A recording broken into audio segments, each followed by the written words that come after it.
안녕하세요 여러분, 농촌 노무학교에 오신 걸 환영합니다. 저희가 이번에 야심차게 준비한 농촌 노무학교는 농촌 현장에서 꼭 필요한 정보를 미니 퀴즈를 통해서 알려드리는 특별한 시간이 될 것 같은데요. 농촌에서 일하다 보면 우리 농장에서도 노동법이 적용될까라는 의문을 가진 적 있으시죠?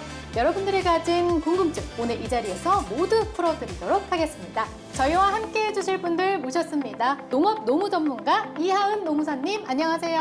안녕하세요.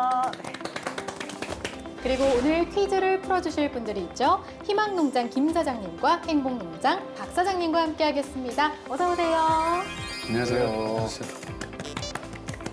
자, 그럼 농촌 노무학교 본격적으로 시작해 보겠습니다. 자, 퀴즈를 풀기 전에 노무사님, 사실 근로관계는 시작부터 종료까지 모두 법의 영향을 받지 않습니까? 네, 맞습니다. 근무 시작 단계에서는 근로계약서를 작성함으로써 사용자와 근로자 사이 법적인 관계가 시작된다고 볼 수 있는데요. 근무 시작 단계뿐만 아니라 근무 도중 또는 퇴직 단계에도 근로기준법은 늘 적용된다고 볼 수 있습니다. 네, 그럼 이 농업에도 근로기준법이 적용이 되나요? 네, 맞습니다. 그런데 농업의 경우 근로기준법 일부를 적용받지 않거든요. 그래서 오늘 여러 미니 퀴즈를 통해 농업에 적용되는 근로기준법에 대해 알아보려고 합니다. 네, 미니 퀴즈를 통해서 알아보는 근로기준법. 너무 재밌겠는데요? 여러분들도 기대가 되시죠? 네. 너무 떨려요. 너무 부담 갖지 않으셔도 될 것 같고요. 그럼 지금부터 본격적으로 미니 퀴즈 풀어보도록 하겠습니다. 우리 근로기준법에서는 일부 소규모 사업장 및 농업의 경우 특수성을 감안해 일부 규정의 적용을 제외해주고 있는데요. 이때 소규모 사업장이라면 몇 인 미만을 얘기하는 걸까요? 저희가 각자에게 적용된 이 스케치북에 답을 적어주시면 되겠습니다.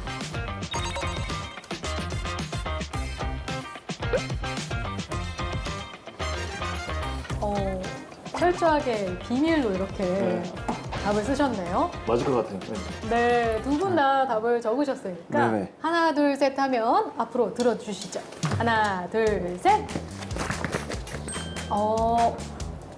한번 고치셨고요. 네, 이렇게 해서 답이 갈렸네요.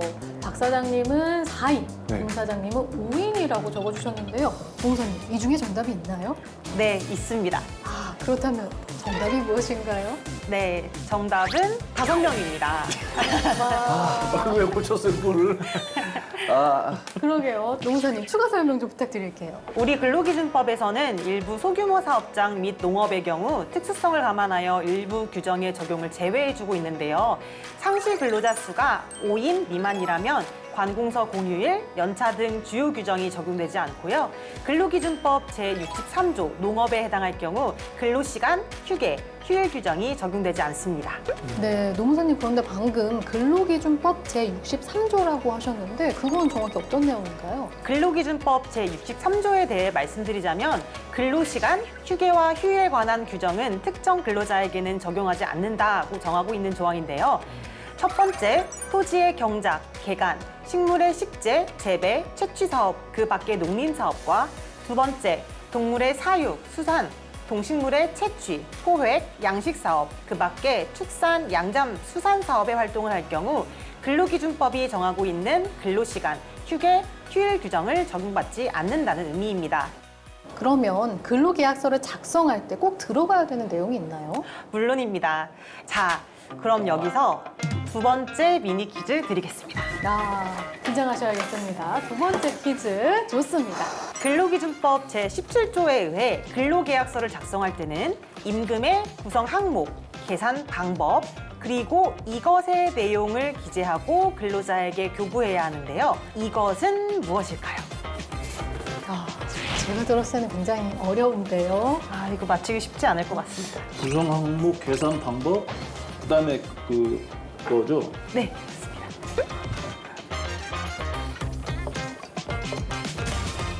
자, 우리 박 사장님께서는 바로 답을 네. 쓰셨고요. 네, 철저히 비밀리에 또 답을 완성해 주셨어요.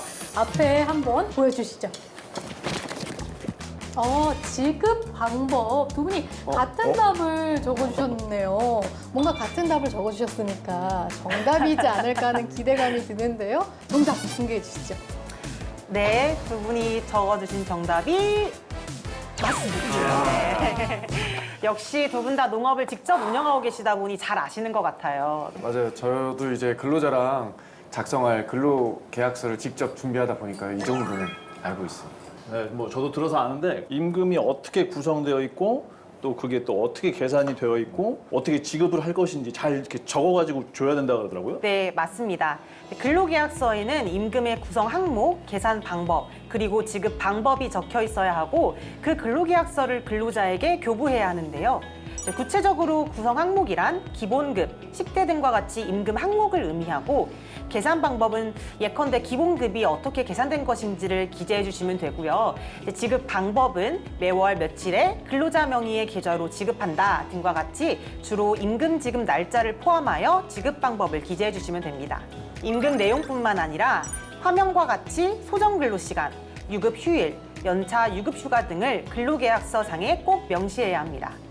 특히 아르바이트생, 일용직과 같은 기간제나 단시간 근로자와 근로계약을 체결할 때는 더 세부적인 내용을 근로계약서에 꼭 적어주셔야 한다는 점도 유의하셔야 하고요. 만약 이를 작성하지 않고 위반할 경우 500만 원 이하의 벌금 또는 과태료가 부과된다는 점 절대 잊지 마세요. 500만 원이요? 네. 저 당연히 지금 그렇게 하고 있는데요. 혹시 앞으로 이제 근로계약서 쓸 일이 있으면 뭐 빼먹은 게 없는지 좀 더 꼼꼼하게 봐야겠네요. 요즘 그리고 일반 건설 현장뿐만이 아니라 우리 농장에도 외국인 근로자가 참 많이 보이거든요. 그럼 우리 사장님들께서도 외국인 근로자 채용하고 계시나요? 물론이죠.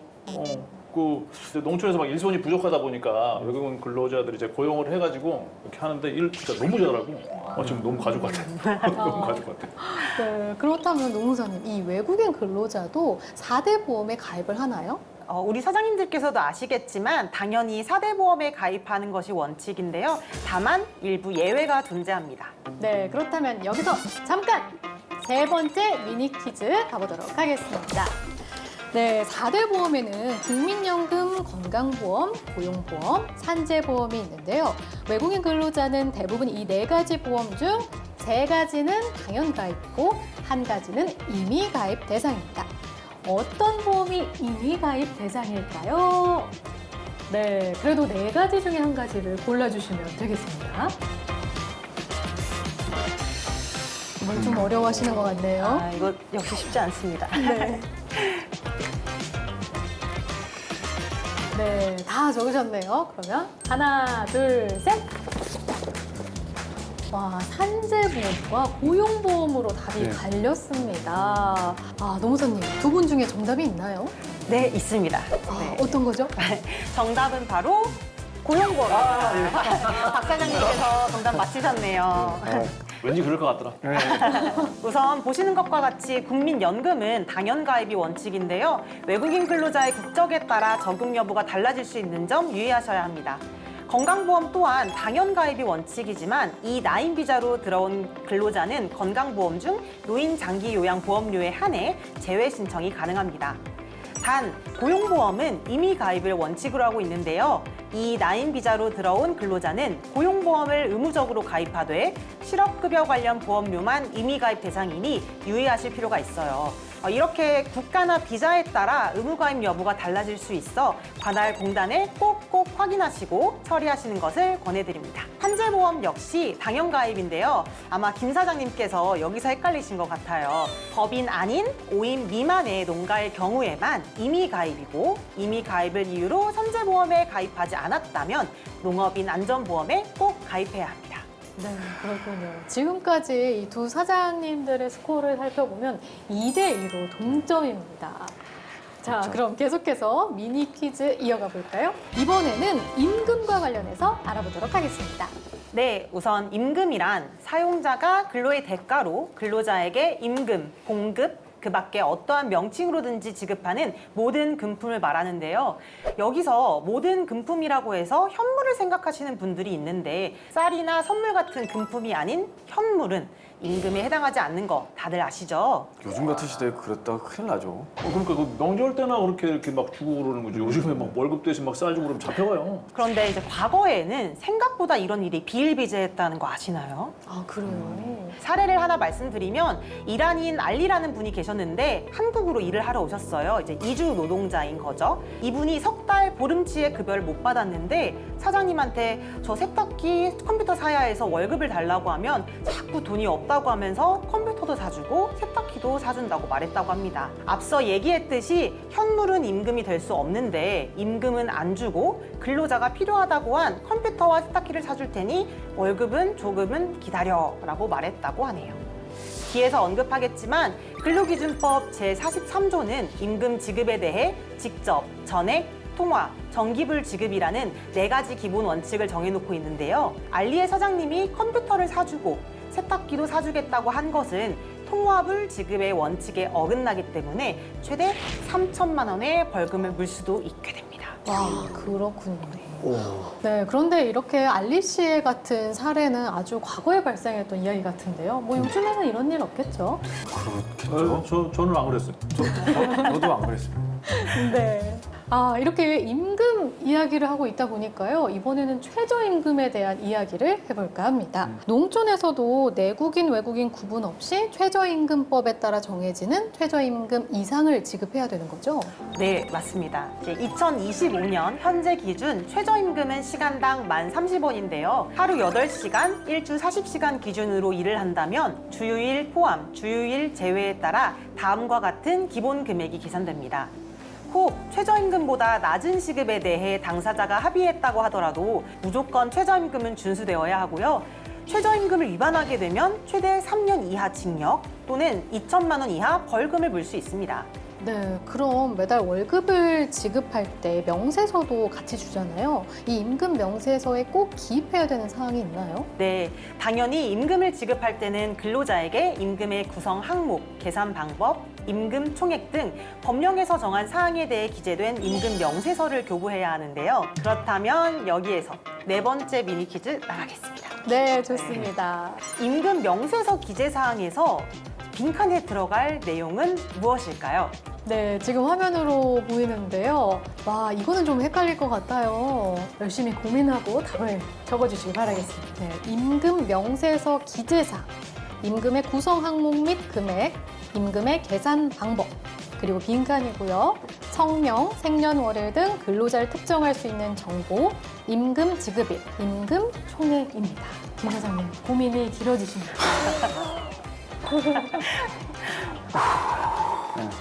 제가 시간을 무한정 드릴 수 없기 때문에 공평하게 드려야 하니까 제가 시간을 제속하겠습니다.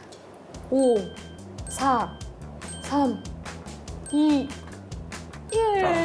포기하시는 겁니까? 그러니까 진짜로 기재사항인데 너무 많다 보니까 이게 갑자기 지금 생각이 안 나는데 이게 네. 제가 그러면은 이번 말 제가 깔끔히 포기하고 다음 판에 진짜 열심히 풀겠습니다. 제가. 알겠습니다. 그래도 자신 있게 한번 들어주시죠. 자신 하나, 있게 둘, 자신 있게 셋. 팩트 드리겠습니다.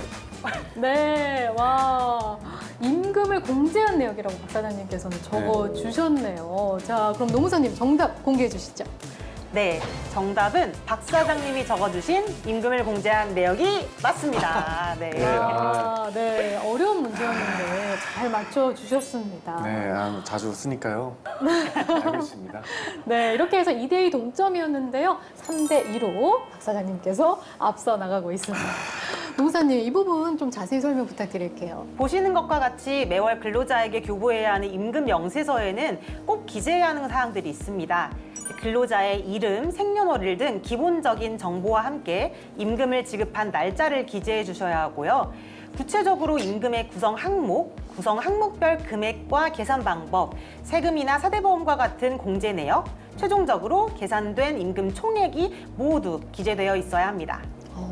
그렇다면 말씀해주신 기재사항을 적지 않았을 경우에는 어떻게 되는 건가요? 임금 명세서에 말씀드린 기재사항을 적지 않거나 사실과 다르게 적어서 교부하면 과태료가 부과되고요. 아예 임금 명세서를 교부하지 않아도 과태료가 부과됩니다. 그렇다면 임금을 지급할 때 꼭 지켜야 하는 원칙도 있을까요? 네. 이제 임금은 근로기준법 제43조에 따라 통화로 직접 근로자에게 그 전액을 지급해야 하는데요. 매월 1회 이상 일정한 날짜를 정해 지급해야 합니다. 통화불의 원칙이라고 해서 앞서 얘기했듯이 임금은 현물이 아닌 돈으로 지급해야 합니다. 이제 두 번째, 직접불의 원칙에 따라 임금은 근로자에게 직접 지급해야 하고요. 세 번째, 전액불의 원칙에 따라 임금은 임의 공제 없이 전액을 지급해야 합니다. 마지막으로 정기불의 원칙에 따라 임금은 한 달에 한 번 이상 정기적으로 지급해야 합니다. 이렇게 네 가지 원칙 중 한 가지라도 어길 경우 임금 체불이 될 수 있고 이에 따라 3년 이하의 징역 또는 3천만 원의 벌금을 내는 상황이 발생할 수도 있습니다. 아니 가끔 이제 아들이나 딸 통장으로 월급을 달라고 하는 직원들도 있는데 그러면은 안 되겠네요. 네, 그럼요. 특히 오는 10월부터 임금 체불에 대한 법이 더 강화된다고 하니까요. 의도치 않게 임금 체불이 되는 일이 없도록 조심을 해야 될 것 같습니다. 네, 네. 자, 그럼 이번에는 근로 시간에 대해서 한번 알아볼까요? 네, 앞서도 잠깐 언급했지만 일반적인 사업의 경우 근로시간 및 휴게 등의 제한을 받지만 근로기준법 제63조의 농업근로자에게는 해당 규정이 적용되지 않을 수 있습니다. 근로시간 및 휴게 관련해서는 농업의 경우 소정 근로시간 제한이 없고 휴게시간 부여 의무가 없습니다. 일반적인 사업장의 경우 일주 12시간까지 연장 근로가 가능한 반면 농업은 연장 근로 제한이 없고요. 하지만 이제 효율적인 업무 수행, 건강한 노동 환경 조성을 위해서는 적정한 근로 시간과 휴게 시간이 보장되는 것이 바람직하겠죠. 자, 그럼 여기서 제가 또 이제 퀴즈 하나 더 내보도록 하겠습니다. 일반적인 사업장의 경우 주휴일, 관공서 공휴일, 근로자의 날을 유급으로 보장해 주어야 하는 반면 농업은 매년 이날만 유급휴일로 보장해주면 되는데요. 이제 이날은 무엇일까요?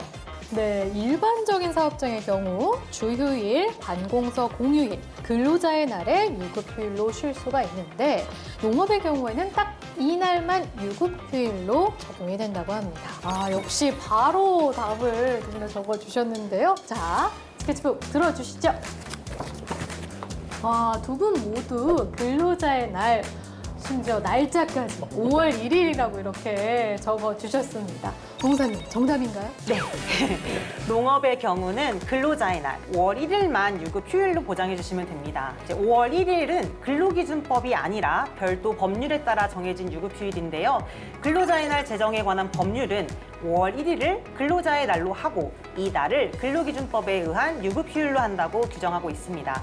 더불어 이제 일반적인 사업장의 경우 휴일에 근로하게 되면 연장 근로, 야간 근로와 같이 시간당 1.5배 이상의 수당을 지급해야 하는데요. 농업의 경우 휴일 근로와 연장 근로는 1배만 수당으로 지급하고 야간 근로일 때만 1.5배로 계산해서 수당을 지급하셔도 됩니다.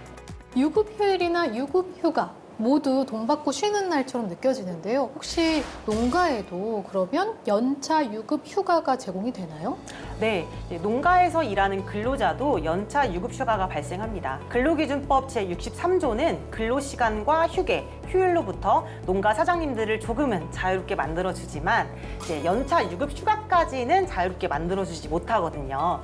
이제 그러면 죄송하지만 또 여기서 오늘의 6번째 퀴즈 나가보겠습니다. 직원이 연차 11개 중 7개만 쓰고 4개는 쓰지 않은 상황입니다. 과연 농장은 근로자에게 연차 4개에 대한 수당을 줘야 할까요? 이번에는 OX로 하겠습니다. 네, 이번에는 OX 퀴즈입니다. 50%의 확률이니까 힘내주시길 바라겠습니다. 자, 두 분 다 답을 적어주셨는데요. 하나, 둘, 셋 들어주시죠. 와, 이번에 답이 갈렸어요. 아, 근데 그래야 박 사장님은 O, 오. 박 사장님 X인데요. 가라 그랬는데 안 갔잖아요. 에이, 그러면은 그래야 된다고? 정답이 궁금합니다. 정답은 O입니다. 아, 정말 큰일 나시겠네요. O네요, 정답이. 지금 와. 당황해 하시는데요. 왜 O인지 설명 부탁드릴게요. 네, 이제 앞서 말씀드린 것처럼 근로기준법 제63조가 연차 유급 휴가까지 면제해주지 않는데요. 즉, 5인 이상 농가의 경우 근로자에게 연차 유급 휴가를 부여해야 합니다. 또한 1년간 사용하지 않은 연차 휴가에 대해서는 사용 기간이 지나면 바로 수당으로 지급하셔야 하고요. 이제 이 부분이 많이 헷갈리시는지 가장 많이 놓치시는 부분이 바로 연차 미사용 수당이더라고요. 연차 휴가를 제대로 부여하지 않거나 미사용 연차 휴가에 대해 제때 수당으로 지급하지 않으면 임금체불로 이어질 수 있기 때문에 농장 사장님이시라면 꼭 챙겨야 합니다.